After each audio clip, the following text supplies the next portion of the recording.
Ensemble, ils ont 6 enfants qu'ils scolarisent grâce à la vente de l'Otoko. Dans cette entreprise familiale, c'est généralement elle qui s'occupe de l'achat des denrées servant à la fabrication de cette boisson indigène. Et dans le choix qu'elle effectue, elle veille à la bonne qualité du maïs qui s'avère être un produit essentiel à la préparation de cette boisson. Marcel Mikemo est couturier de formation. À ses heures perdues, il confectionne des habits pour ses enfants et pour d'éventuels clients. Cependant, il avoue que préparer et vendre le lotoko est beaucoup plus rentable que travailler sur une machine à coudre. Notre production journalière est de 25 litres de lotoko et nous dépensons 8 000 francs congolais pour les préparer. Les 25 litres nous rapportent 15 000 à 15 500 francs congolais. Donc, un bénéfice journalier de 7 000 francs, ça nous aide énormément à nous en sortir. La préparation de l'otoko n'est pas aussi simple qu'on le croit. Nous commençons par le manioc que nous trempons dans l'eau dans un tonneau. 2 jours après, nous y ajoutons du maïs et nous couvrons le tout jusqu'à la fermentation.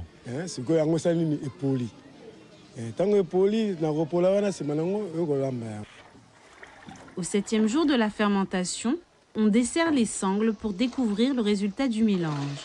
Cette découverte se fait au grand matin, car une fermentation réussie permet d'entamer immédiatement la transformation en boisson. Cette dernière phase de préparation dure près de 14 heures de temps de cuisson. La fermentation dure 6 jours.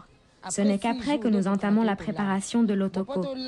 Nous nous mettons au travail à 4h30 du matin, nous allumons le feu pour préparer la boisson et nous terminons la préparation à 18h. Il arrive des fois que la fermentation donne des résultats contraires aux attentes de ceux qui préparent le lotoko.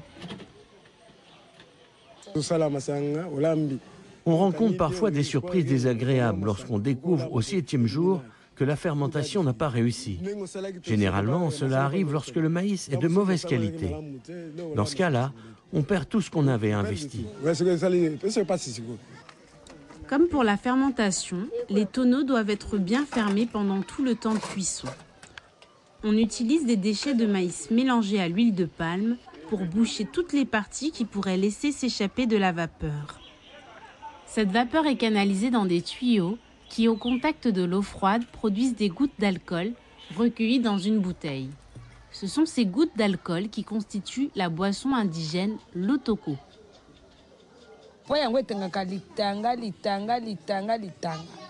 Le lotoko est recueilli goutte après goutte. Il ne coule jamais comme l'eau du robinet. Bien qu'il soit qualifié de boisson chaude, le lotoko ne se consomme ni chaud ni froid. Il se boit à la température de l'eau du robinet.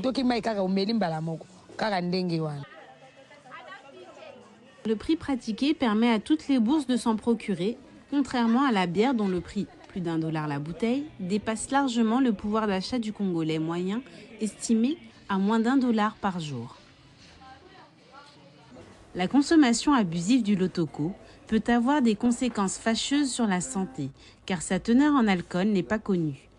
Les médecins déconseillent vivement la consommation chronique de cette boisson, qui se trouve à la base de beaucoup de maladies, dont l'hépatite, des troubles de vision ou des maladies cardiopulmonaires. Le lotoko est classé parmi l'alcool qui comporte dans les 30, 40 ou au-delà des degrés. Et aussi, le lotoko a l'inconvénient de n'être pas chimiquement bien contrôlé.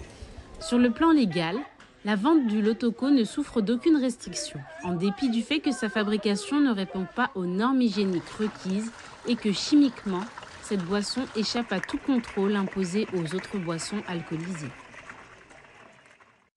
Évidemment, vous le savez, l'abus d'alcool est dangereux pour la santé. Tout de suite, l'essentiel de l'actualité économique du continent. Malgré une percée asiatique, la France reste le premier partenaire.